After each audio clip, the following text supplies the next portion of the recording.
আসসালামু আলাইকুম, সবাই কেমন আছেন? আশা করি সবাই ভালো আছেন। আলহামদুলিল্লাহ আমিও ভালো আছি।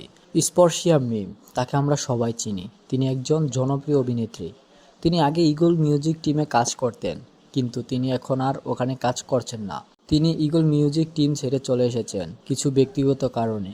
সেখান থেকে আসার পর তিনি অনেকগুলো নাটক অলরেডি করে ফেলেছেন।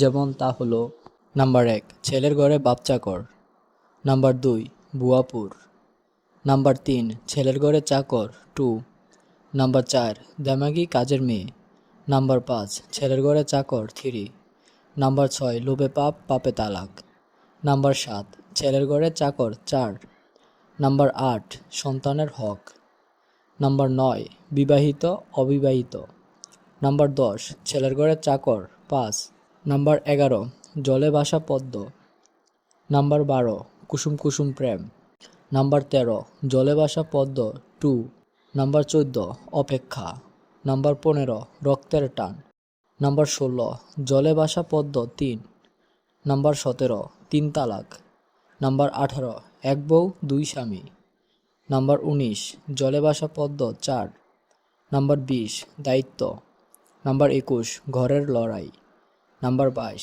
মায়ের হাতের বালা, নাম্বার 23 কান পরাতে বউ তালাক, নাম্বার 24 প্রবাসীর আত্মত্যাগ। তো গাইস, স্পর্শিয়া মিমের এই নাটকগুলো তুলে ধরলাম। এগুলো হচ্ছে তিনি ঈগল টিম ছেড়ে চলে আসার পর এই নাটকগুলো করেছেন।